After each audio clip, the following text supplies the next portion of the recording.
YTN 라디오의 신율의 뉴스 정면 승부 2부 시작합니다. 목요일 2부는 여야 여성 파이터들의 정면 승부 정면 우먼 파이터 정우파로 꾸며지고 있죠.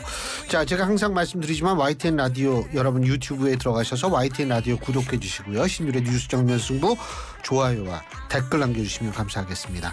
자, 정우파 오늘 함께해 주실 두 분 소개해드리겠습니다. 먼저 국민의힘 김행전 비대위원이십니다. 안녕하십니까? 안녕하세요. 예, 그리고 더불어민주당 이경상근 부대변인이십니다. 안녕하십니까? 네, 안녕하세요. 이경입니다. 예, 자 오늘 아까 비 엄청 오더라고요. 예? 네. 와, 이 요새는 여름이 되면 우리나라가 무슨 뭐 동남아처럼 그냥 막 집중호우가 막 내려가지고 겁나더라고요. 자, 윤석열 정부의 첫 개각 오늘 이루어졌는데 어떻게 평가하십니까? 먼저. 네. 이제 윤석열 정부 같은 경우는 이제 정권을 재창출한 정권이 아니고 정권을 교체한 정권입니다. 그래서 아직도 그 문재인 정부 때에 임명된 기관장이 70% 정도나 물러나지 않고 있고, 또 거야 169석의 거야에 정말 의회 입법 그 횡포가 굉장히 심해서 1년째 굉장히 힘들었죠. 그런 의미에서 국정 장악력을 확실히 하겠다는 의지가 확실히 보였다. 차관 13명을 교체하면서 아무래도 장관보다는 이제 인사청문회 부담이 적지 않습니까? 특히 그들 중에 이제 한 5분이 대통령 비서실에서 직접 나갔기 때문에 대통령과의 국정 철학을 확실히 맞췄다. 특히 이제 그 5분의 비서관들이랑 오늘 오찬을 하시면서 그 이권 카르텔하고 확실하게 싸워서 공정하고 정의로운 대한민국을 만들어달라 이랬으니까 그 확실한 장악력을 갖겠다라는 그 의지를 표명해 주셨다 보고요. 특히 이제 지금 그 사교육 등등과 관련된 교육개혁, 또 연금 개혁, 또 노동 개혁에 있어서 상당하게 그 힘을 갖고 나가지 않을까, 이러한 그 포석이라고 보여지고요. 두 번째는 그 저는 제일 눈에 띄었던 것이 장미란 차관, 30대 여성 차관은 우리나라에서 처음이죠. 그렇죠? 네. 예. 특히 이제 30대 장관을 꼭 만들겠다고 했는데 그 약속이 지켜졌고, 예. 사실 이제 여성을 30% 쓰겠다고 했는데 그 약속을 앞으로도 더 많이 지키길 바랍니다. 예. 자, 이경 부대변인은 뭐 당연히 네. 또 이제 나오셔야죠. 아니요. 뭐 한 분 한 분 좋은 분들이 임명되셨다고 믿어야 된다고 생각을 합니다. 지금 2기 내각이죠. 2기 내각 차관 자리도 이제 대거 교체를 했고 19개 부처 중에서 11개 반 이상을 교체를 했습니다.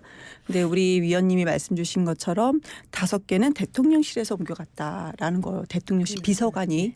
물론 승진하고 임명하는 거 좋죠. 그런데 언론에서도 지금 많이 나옵니다. 이런 임명 자체는 집권 후반기에나 가능하다. 왜 그럴까? 그러니까 우리가 늘공과 어공으로 많이 구분을 하죠. 어쩌다 공무원이 된 분입니다. 지금 임명되신 분들은.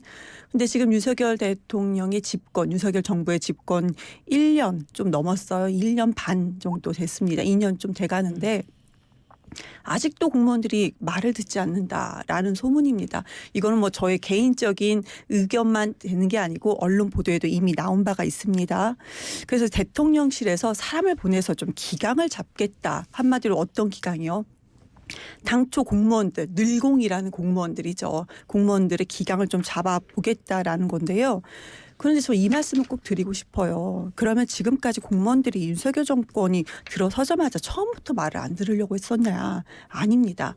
그러니까 어공이라는 사람들은 대통령이 이제 집권이 되면서 5년 집권 동안에 주요 요직을 맡은 사람들입니다. 공무원들이 일을 함에 있어서 책임은 그 사람들이 지고 공무원들 일 잘해라. 라는 게 맞거든요, 지금. 그런데 지금 현재 윤석열 정권에서는 그게 맞는 것인가? 라는 의문점이 공무원들 내부에서 있기 때문에 말을 안 듣는 건 아닌가라는 생각이 듭니다. 내가 69시간 노동시간도 한번 보세요. 대통령이 처음에 120시간 노동시간을 처음에 언급했었죠. 수 후보 때. 그래서 그때부터 69시간 노동시간이 되는가 보다 그랬더니 갑자기 노동부를 질책을 합니다. 질타를 해요. 그 대통령이. 그래서 지금 어디 갔죠? 69시간인가요? 60시간인가요? 원래 69시간 최대 시간으로 얘기하는 게 맞아요. 예. 그런데 그것이 아니다라고 얘기를 하고 하나만 더요. 5세 조기 입학. 대통령 말씀하셨잖아요. 대통령 입에서 나왔어요. 그런데 그거 누가 책임졌죠? 결론적으로는 교육부 장관이 책임지긴 했지만 그 내부 교육부 공무원들 또 여기서 무슨 문제 있지 않았습니까? 그러기 때문에 예. 공무원들이 말을 지금 듣지 않는 거다. 내각했지만요. 그냥 기강 잡으려고만 하지 마시고 진짜 국민이 바라는 정책 제대로 잘 해주셨으면 좋겠다라는 말씀 드릴게요. 예. 좀 이상한데요. 예. 그 이번에 이제 어공이라고 얘기를 하시면 장미란 그랜드 슬램을 달성한 장미란 차관이 어공이죠. 이번에 비서실에서 나간 게 근데 그 국토 1, 2 대통령 비서관도 어공은 아니죠. 늘공이죠. 늘공은 아니죠. 아니 이번에 그렇죠. 나간 게 늘공도 있고 늘공은 어공도 아니죠. 있고 한데 국토 1, 2 환경, 해수부, 과기정통부 처음에는 막 이런 얘기가 나서 완전히 정치석을 띈 사람들이 나갈 거다 이랬는데 그게 아니라 굉장히 전문성이 있는 사람들이 나갔고 그리고 아까도 제가 말씀드렸듯이 원래 비서관들은 어느 정권에서나 대통령실에서 정도의 차이는 있지만 1년에서 1년 이상을 잘 근무를 안 해요.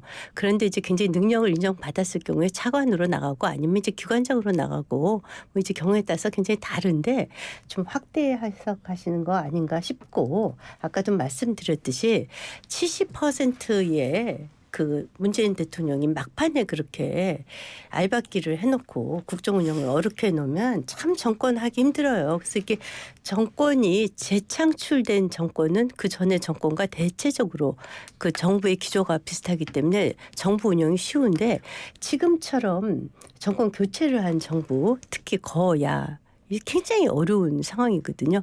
그럼에도 불구하고 지금까지 윤 대통령의 리더십으로 왔다. 이제 그것을 확실히 뒷받침해 줄 수 있다. 의원님, 이렇게 생각이 듭니다. 전 정부 이제 그만하셔도 되지 않을까 아니 정권 생각이 교체된 들어요. 건 맞으니까요. 그런 말씀 드릴게요. 문재인 정부 때요. 그러면 전 정부 때 임명받으신 분들 임기 대부분 많이 다 채웠어요. 이것도 언론 보도에 나와 있습니다. 대부분 다 채웠어요. 근데 일을 잘했는가 잘못했는가가 아니고 그럼 문재인 정부 때 우리가 이렇게 정책을 하려고 하는데 전 정부 때 임기를 박아놓은 사람 그러니까 알박기라는 식으로 말씀 주셨죠. 이런 사람들 때문에 우리가 일을 못한다. 라고 발언한 적 있었나요? 그때는 없었어요. 많이 그만두지 그만뒀죠. 아니, 보수 그런데 정권에서 자 보세요. 잘못했어요. 그런데 아니에요. 보수 정권에서는 다 임기를 마친 그만뒀어요. 분들도 상당히 많습니다. 지금 70%라고 말씀 주셨는데 네. 제가 몇 퍼센트인지는 지금 제가 정확하지 않기 때문에 거의 말씀 주실 70% 수는 있는데요. 맞습니다. 아니 그러니까요. 그 정부 때 있는 사람들이 그럼 거의라는 게 몇 퍼센트일까요? 그 저거는 아닙니다. 정확히 제가 대부분에는 말씀드리겠는데요. 아닙니다. 정확한 데이터 없이 네. 그렇게 아니요, 말씀하시면 안 되고요. 70%에 그러면 맞고요. 그건 맞습니다. 아니, 그러니까 60 몇 제가 퍼센트예요. 말씀드리는 건 지금 네네. 이거 말고 네. 그 전 정부 때 문재인 정부가 처음에 들어섰을 때 전 정부 때 임기를 마친 사람들이 제가 가진 데이터는 제가 숫자가 정확히 기억나진 않지만 임기를 마친 분들이 상당히 많았었습니다. 아닙니다. 그건 거짓말이고요. 아유, 그거는 제가 얘기 그렇게 드릴게요. 얘기하시면 안 문재인 되고요. 정권 때는 어떻게 했냐면 역대의 어떤 정부에서도 없었는데 문재인 정부는 유독 적폐청산 TF팀을 만들어 갖고요. 10개월 내에 다 내보냈습니다. 근데 제가 지금 발언할 네. 시간이니까요. 아니요, 그거 맞아요. 네, 그렇게 네. 얘기하지 그래서 다 마시고요. 내보냈어요. 제가 가지고 있는 네. 데이터도 있는데 제가 네. 지금 숫자가 정확하지 않아서 지금 말씀을 안 남아있는 드리는 건데 기관장이 몇 위원님 퍼센트인지 제가 확인 좀 지금 해주세요. 말하는 예. 순서이기 몇 때문에 퍼센트인가요? 그렇게 예. 하지 마시고요. 예, 예. 그런데 제가 말씀드리고 싶은 건 왜 이렇게 전 정부 탓을 아직까지 하느냐라는 그게 겁니다. 물러나면 제일 알겠습니다. 리더가 안 있으면은요. 물러나니까. 리더가요. 네. 대통령이 바뀌었으면 리더십을 발휘해서 잘 네. 하시지.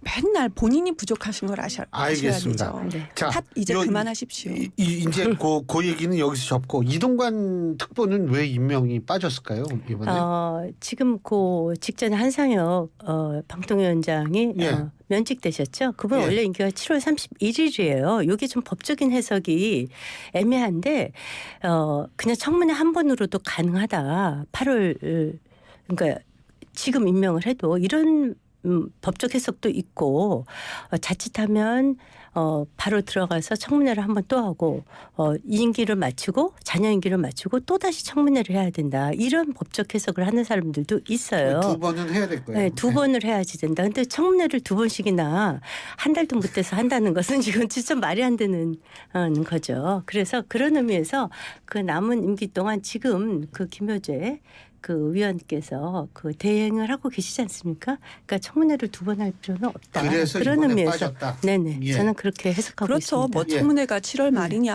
아니면 8월에 또 청문회가 있냐. 그래서 이것을 피하기 위해서 그런 것이다라는 것도 있고 국민의힘 내부 정부에서 내부에서 나온 얘기입니다. 이동관 후보자에 대한 인사청문회가 이런 전국이 열린다면 인사청문회 전국이 열린다면은 분명히 긍정적인 내용이 아니잖아요. 우리가 공개되고 이미 밝혀진 부정적인 내용이 너무나도 많기 때문에 그런 것을 현재 내각에 어떤 부정적 영향을 미칠까 하여 이것을 미뤘다라는 것이 국민의힘 아니면 대통령실 내부에서 제가 들은 얘기인 거고요. 기자들을 통해서. 그런데 지금 이동관 그 특보를 꼭 임명해야 됩니까? 방통위원장이 임명해야 됩니까?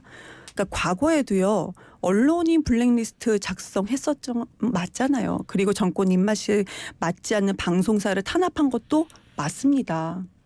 그런데 지금 또 그 행동을 2023년도에 또 하시려고 하시는지 저는 이해가 되지 않고요. 이동관 특보가 이제 자녀 문제도 언급을 지금 길게 하지 않겠습니다. 근데 이동관 특보가 그런 얘기 하셨죠. 자녀는 뭐 부모의 거울이다라고 했습니다.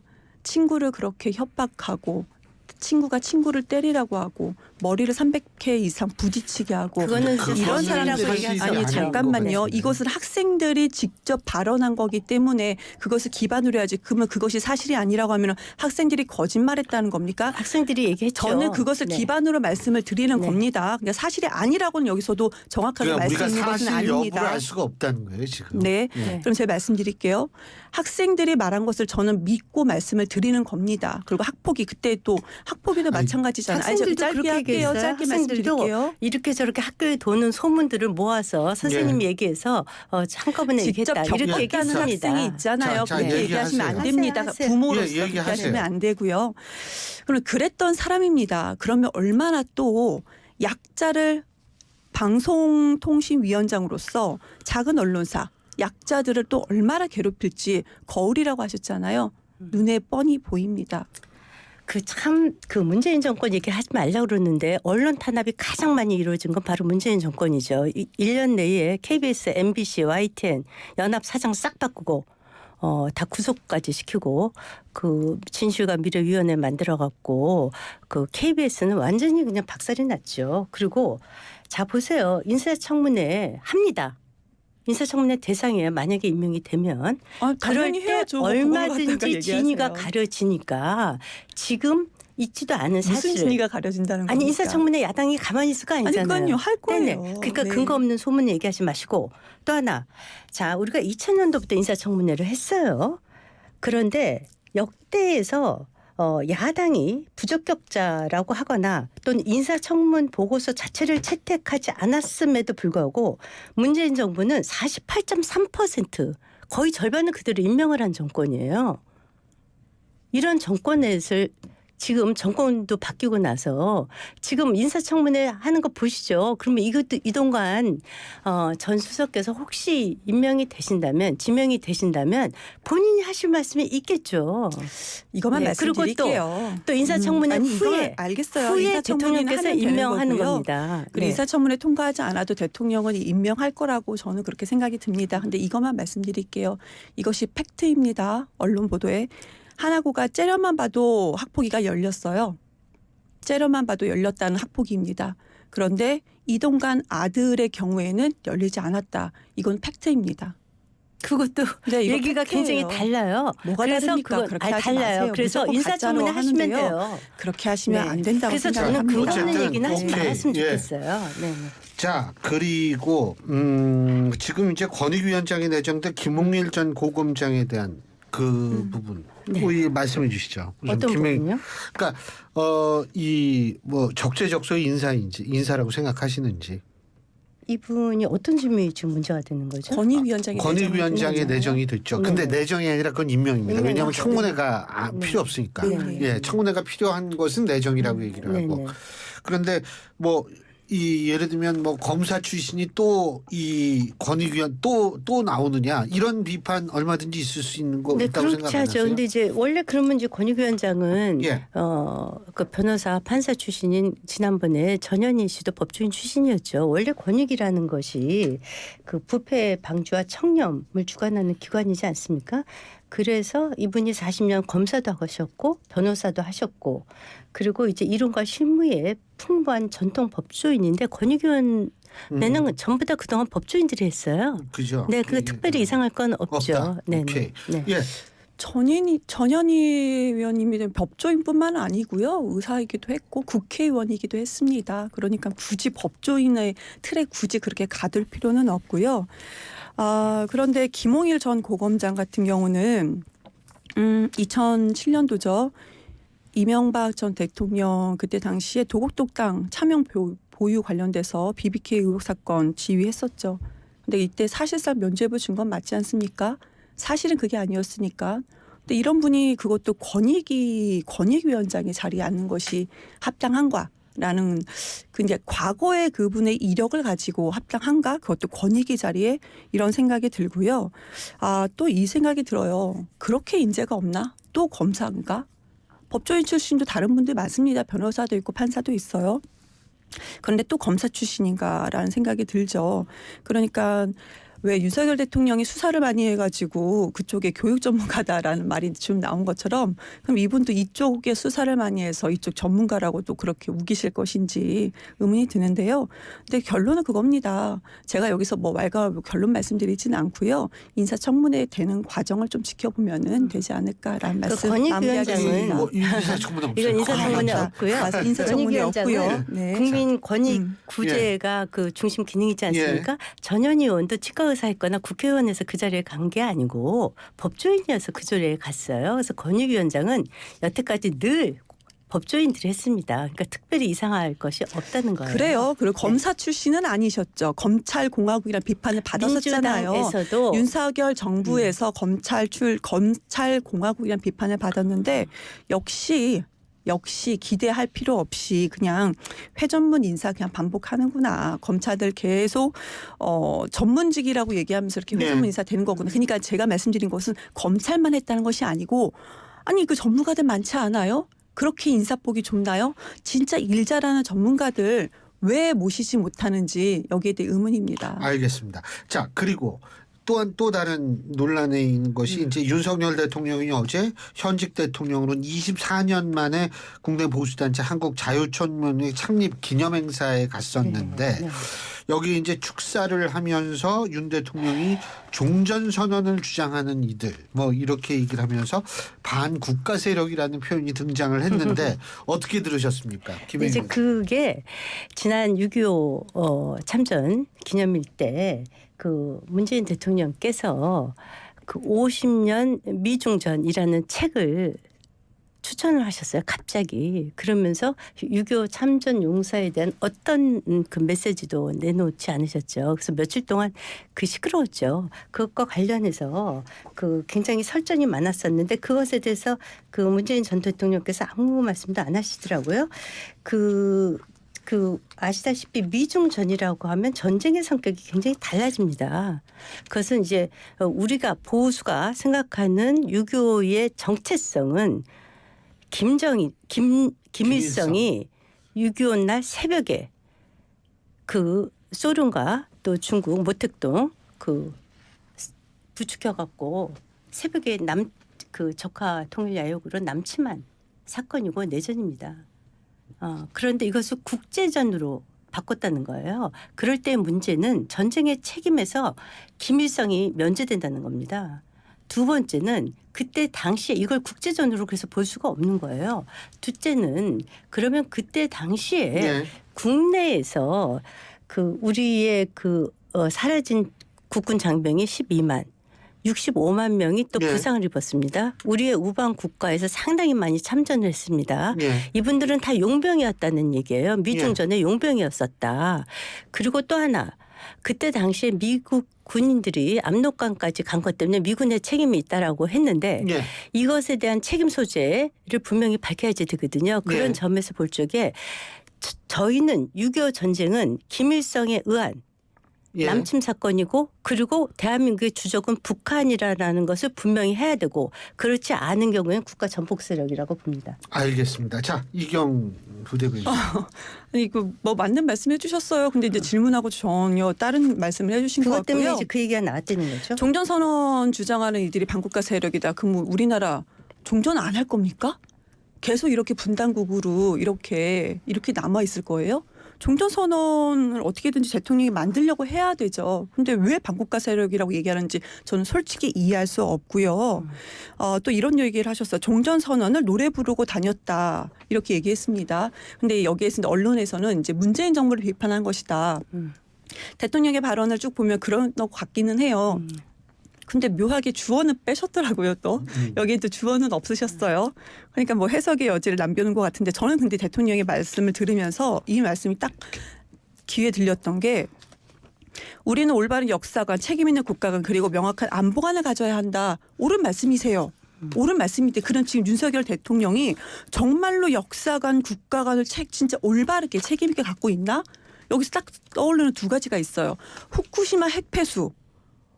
왜 우리의 국가관을 왜 내세우지 못합니까? 그리고 강제징용 노동자에 대해서 일본의 사죄와 배상을 요구하는 우리의 역사관. 근데 일본이 그랬잖아요. 조선이 노동자라고 마치 자발적인 노동자인 것처럼 윤석열 대통령 옆에 세워놓고 그렇게 얘기를 했잖아요. 근데 그때 왜 얘기를 안 합니까? 그래서 저는 그 두 개가 만약에 대통령이 진짜로 올바른 역사관을 가지고 싶으시다면 최소한 제가 지금 두 개 말씀드린 거 이 건 두 건에 대해서는 정확하게 정말 올바르게 말씀하시고 생각하셨으면 알겠습니다. 좋겠습니다. 지금 우린 10초 대한민국이 남았어요. 정전 예. 상태거든요. 예. 종전은 미국 공화당에서도 주장했듯이 미 핵화, 북한의 비핵화가 전제자여지 된다. 알겠습니다. 그렇지 자, 종전은 해야죠. 시간이 다 됐습니다. 자, 두 분 말씀 오늘 여기까지 듣겠습니다. 항상 시간이 부족하시죠? 죄송합니다. 예, 지금까지 김행전 국민의힘 비대위원, 이경 더불어민주당 상근 부대변인 두 분과 함께했습니다. 고맙습니다. 감사합니다.